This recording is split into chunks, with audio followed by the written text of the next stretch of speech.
Grabe partner, no? Parang ilang araw na lang darating na yung pinakahihintay natin, si Pope Francis. Tama ka dyan, partner. As in, ilang araw na lang, nandito na si Pope Francis.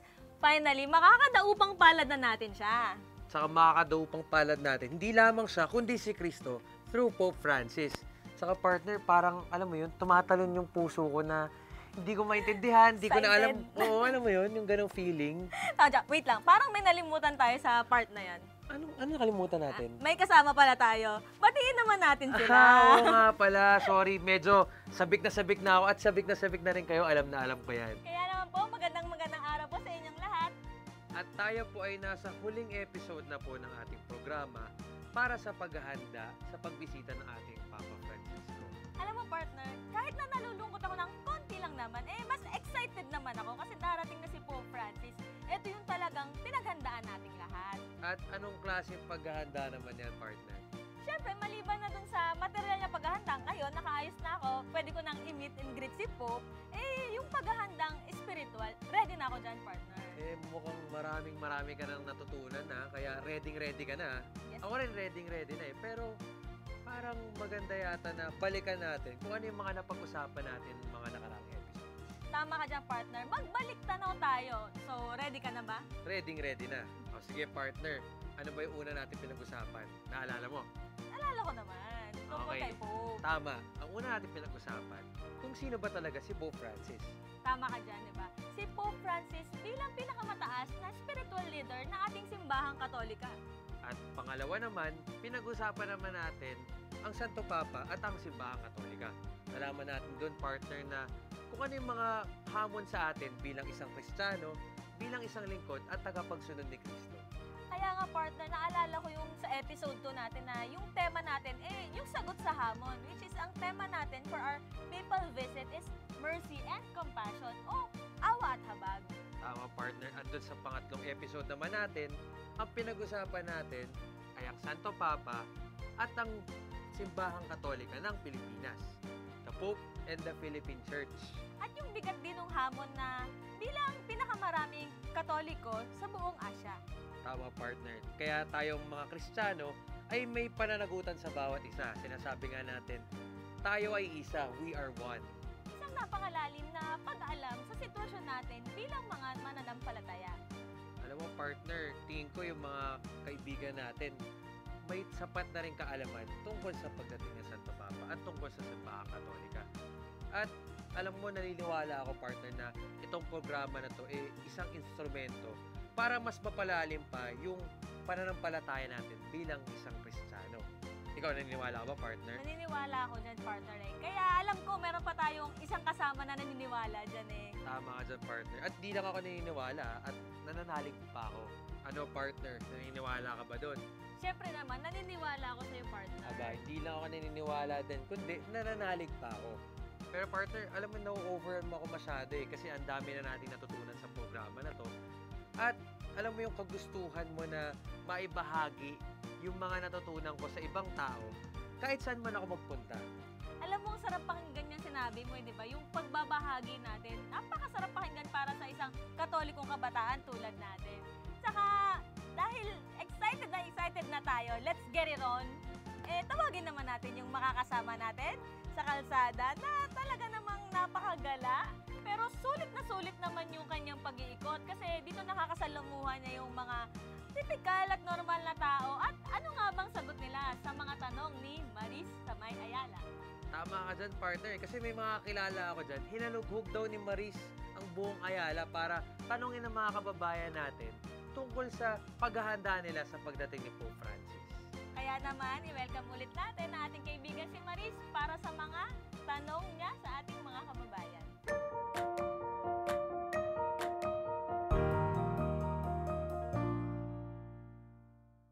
Magandang araw sa inyong lahat. Ngayon naman, alamin natin kung paano nagiging inspirasyon si Pope Francis sa ating mga kapatid na Katoliko. Ano nga ba ang nagiging epekto ng kanyang pamumuhay at personalidad para sa atin? Nagiging ba tayong humble, simple, loving? Alamin natin, makipagkwentuhan tayo sa mga makakasama natin dito. Ready na ba kayong samahan ako? Tara, let's go!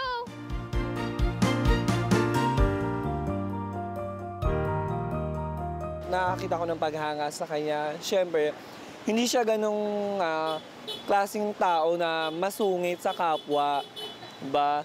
So, kumbaga, kung ano siya, pinapakita niya sa lahat, sa buong bansa. Well, yung nagustuhan ko sa kanya is yung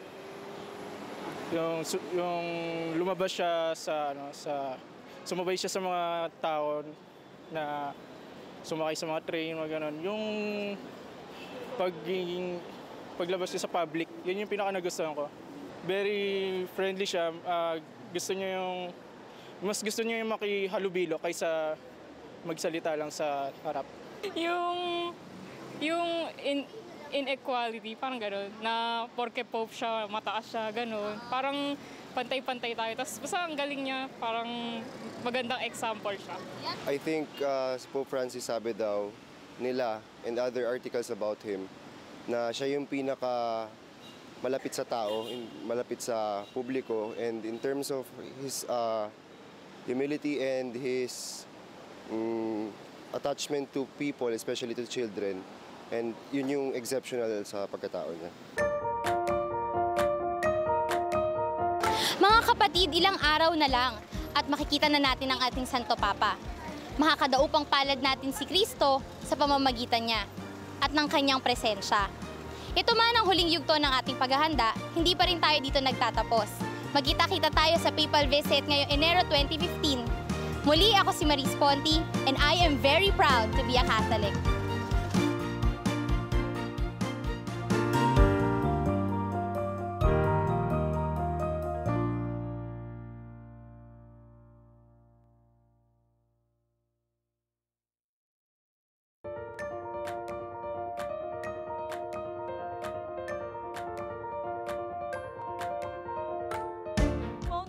Maris, kung san-san ka talaga nakakarating eh. Take note tirik yung araw pero tong si Maris halabira pa rin sa pagtatanong eh. Tama ka dyan, partner, at nakakahanga talaga. Kasi kahit mahirap yung ginagawa mo, basta para kay Lord gagawin mo eh.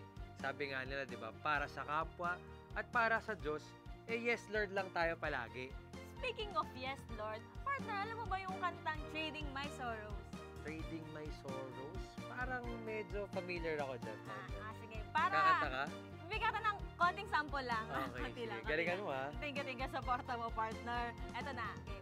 Yes, Lord, yes, Lord, yes, yes, Lord. Yes, Lord, yes, Lord, yes, yes, Lord. You have turned my morning into dancing. You have turned my sorrow into joy. Yes, Lord. Naku, partner, ang galing mo pala kumanta. Mas magaling ka, partner. Buti na lang binawi mo ko.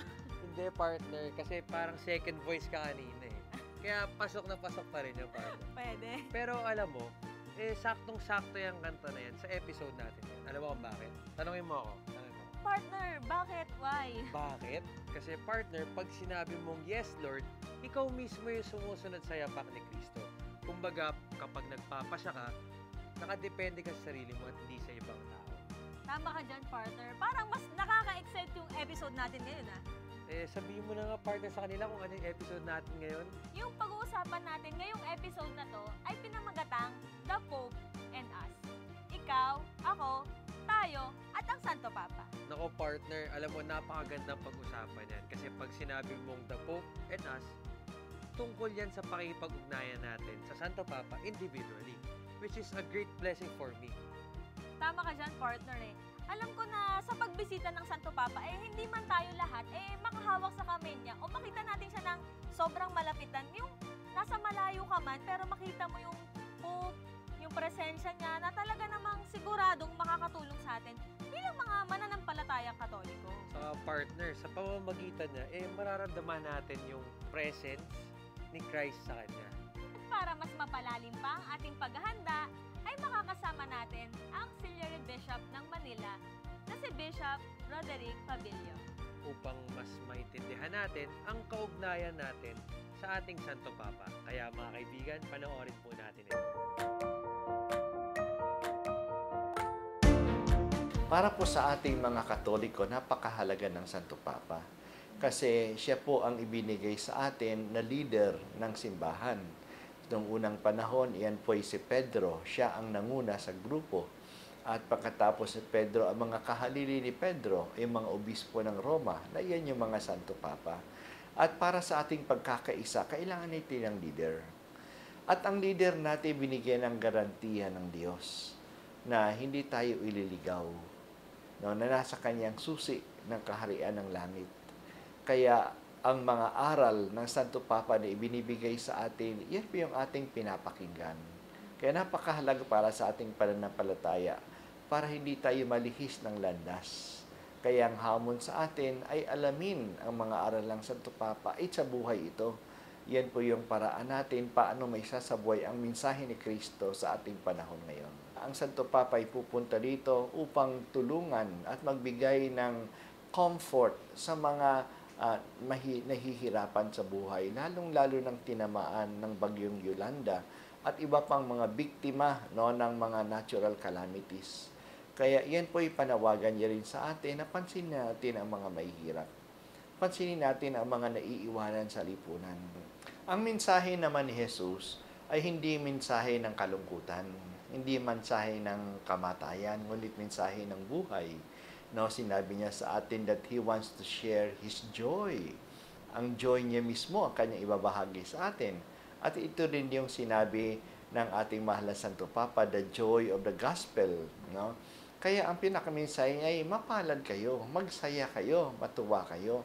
Kahit na sa mga taong nalulungkot tulad ng mga dukha, tulad ng mga nakakaranas ng pang-aapi, no? Tulad ng mga kailangan ng habag, no? Sila ay pwede rin maging mapalad. At saan ang gagaling ang pagpapalad natin?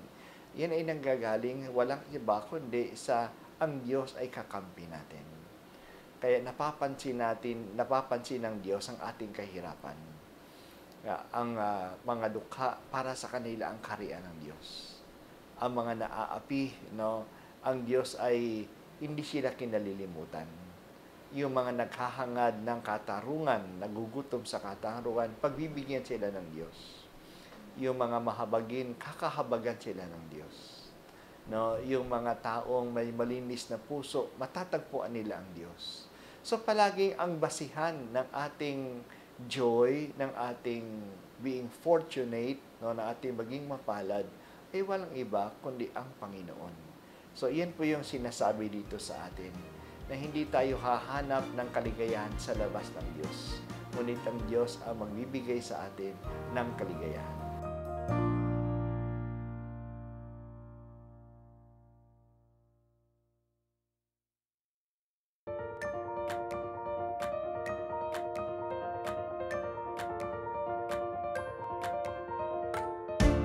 Maraming salamat po, Bishop Pabilio. At naintindihan po namin kung ano ba talaga ang ugnayan natin sa ating Santo Papa. Partner, naisip ko lang, no, paano ba ikaw nagsimula sa paglilingkod mo sa simbahan? Alam mo, partner, nagsimula akong maglingkod sa simbahan nung third year high school ako. Yung ka-school bus ko, in-invite niya ako maging isang lector o yung nagbabasa sa misa. Tapos hanggang ngayon na panahon at taon na yung lumipas, naglilingkod pa rin ako bilang isang lector at masaya ako sa paglilingkod na to. Ikaw, partner, paano ka ba nagsimula? Nagsimula ako, partner, nung grade 4 naman ako. Medyo mas bata ng konti. Inaya kasi ako ng tito ko na magsakristan daw ako. Tapos una sabi ko, parang masaya yan kasi makikita ako ng tao, na ganyan. Pero later on, nung na-realize ko na iba pala yung feeling ng service, hindi mo na iniisip yung mga nakakita sa'yo.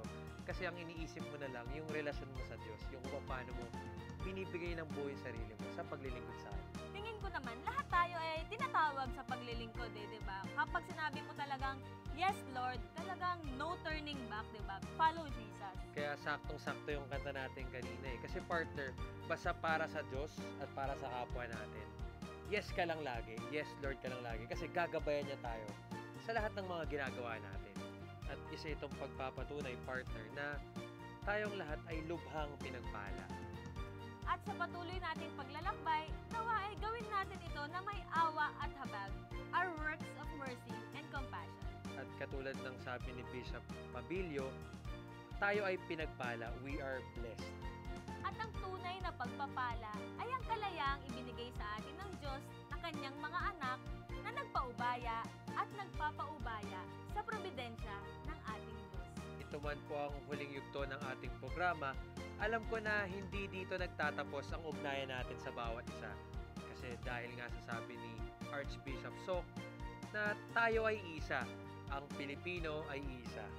Bilang panghuli, upang bigyan muli tayo ng isang pagpapaalala para sa paghahanda sa pagdating ng ating mahal na Santo Papa, naririto po si Bishop Pabilio. Pero tayo po mga mananampalataya, pinaghahandaan natin ito ang pagdating ng Santo Papa sa pamagitan ng una na maging malinis ang ating puso. Kaya hinihikaya tayo sana mangumpisal. Hinihikaya tayong tumanggap ng banal na komunyon, maging madasalin para matanggap natin ang espiritual na biyaya na dadalhin ng kanyang pagbibisita. At pinaghahandaan din po natin ito na kilalanin ng Santo Papa. Kilalanin kung sino siya, ngunit higit sa lahat, kilalanin ano ba ang papel ng Santo Papa sa ating simbahan. At isa pa rin yung paraan ng paghahanda ay alamin ang mensahe ng Santo Papa natin Pope Francis. At ito po'y makukuha natin sa pamamagitan ng pag-aaral ng kanyang unang liham na galing talaga sa kanya. At yan po yung Joy of the Gospel, Evangelii Gaudium.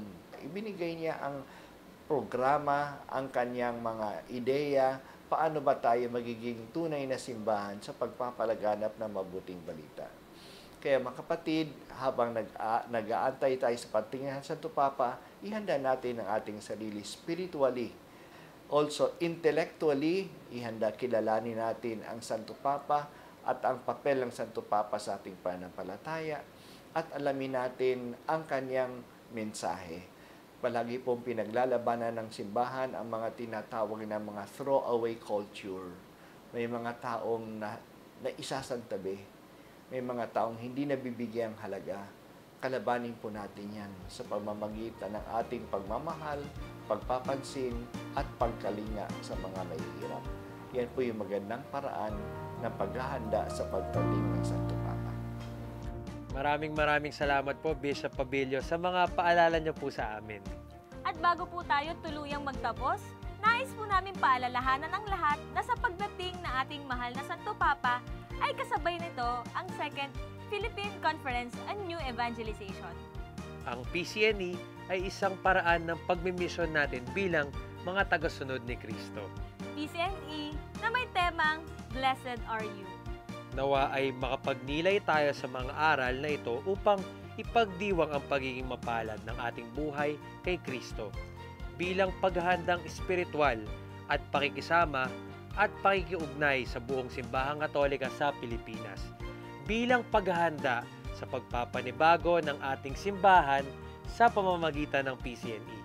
Maraming salamat po sa inyong pagsama sa ating 4 na episode bilang paghahanda sa pagdating ng ating mahal na Santo Papa.